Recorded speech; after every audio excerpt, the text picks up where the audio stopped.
Assalamualaikum warahmatullahi wabarakatuh. Apa kabar anak-anakku? Mudah-mudahan kalian senantiasa diberikan kesehatan oleh Allah Subhanahu wa taala. Kali ini sesuai dengan tema yaitu kasih sayang Nabi besar Muhammad sallallahu alaihi wasallam. Bapak akan menceritakan sebagian kisah dan sebagian cerita tentang kasih sayang Rasulullah sallallahu alaihi wasallam. Nabi kita, Nabi besar Muhammad sallallahu alaihi wasallam, ayahnya bernama Abdullah dan ibunya bernama Siti Aminah.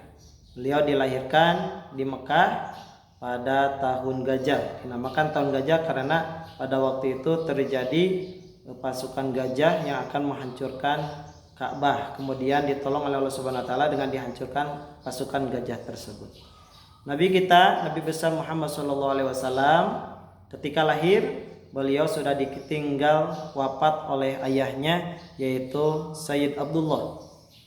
Kemudian beliau diurus dan dibesarkan oleh ibunya yaitu Siti Aminah. Setelah Siti Aminah wafat, maka beliau diurus oleh kakeknya yang bernama Abdul Muthalib, dan setelah Abdul Muthalib wafat, Rasulullah sallallahu alaihi wasallam dibesarkan oleh pamannya yaitu namanya Abu Thalib.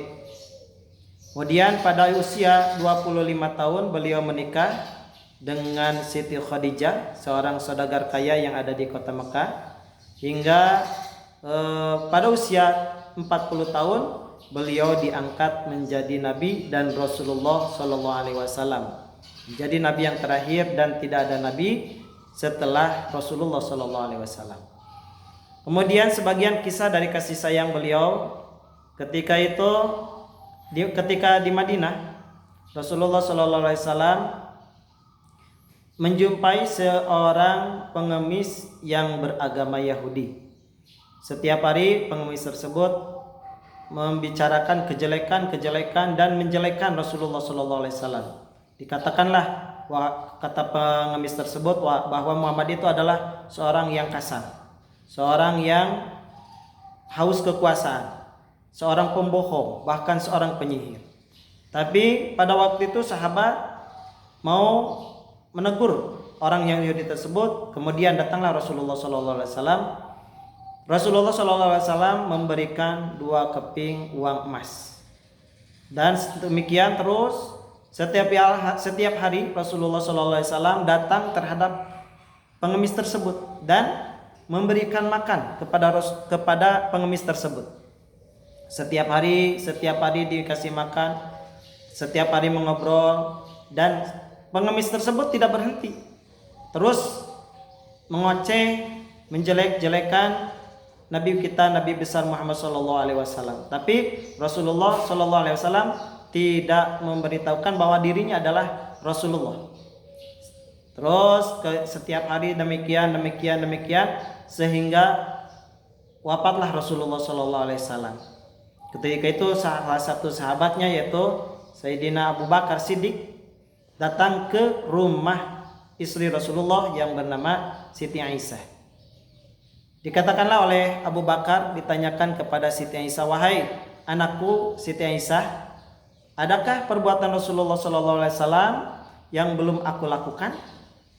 Maka kata Siti Aisyah, "Ada satu, yaitu setiap hari Rasulullah sallallahu alaihi wasallam memberi makan kepada orang Yahudi, pengemis Yahudi tersebut." Maka keesokan harinya Sayyidina Abu Bakar beliau membawa makanan dan menghampiri pengemis tersebut. Seperti biasa pengemis tersebut mengoceh, mengatakan bahwa Nabi Muhammad adalah pembohong, bahwa Nabi Muhammad adalah haus kekuasaan. Terus demikian. Mendengar perkataan tersebut, Abu Bakar radhiyallahu anhu merasa marah.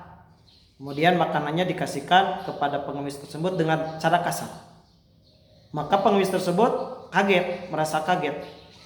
"Siapa kamu? Kamu bukanlah orang yang setiap hari memberi makan.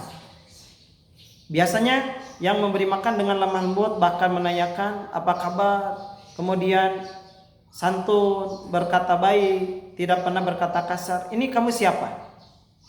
Abu Bakar mengatakan tersebut, "Aku adalah sahabatnya orang yang senantiasa memberi makan kamu setiap hari." Kata Abu Bakar, Kamu mau tahu siapa yang suka memberi makan kamu tiap hari? Dia adalah orang yang suka kamu jelek-jelekan.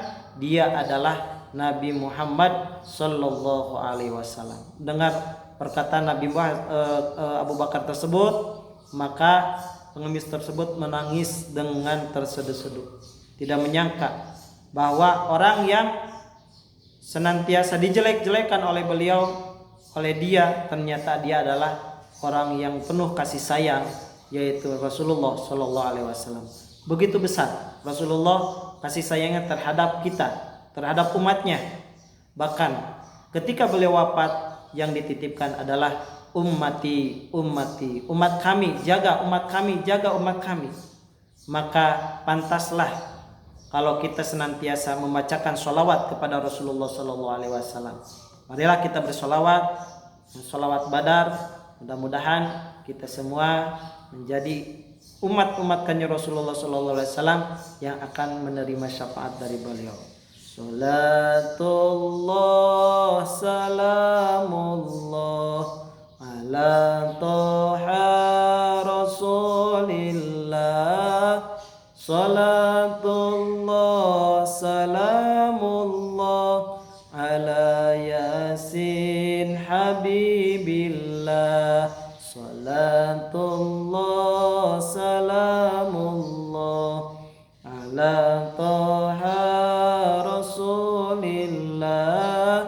Salatullah salamullah ala yasin habibillah. Sekian sejarah singkat tentang Rasulullah SAW dan kasih sayangnya. Mudah-mudahan ada manfaatnya. Assalamualaikum warahmatullahi wabarakatuh.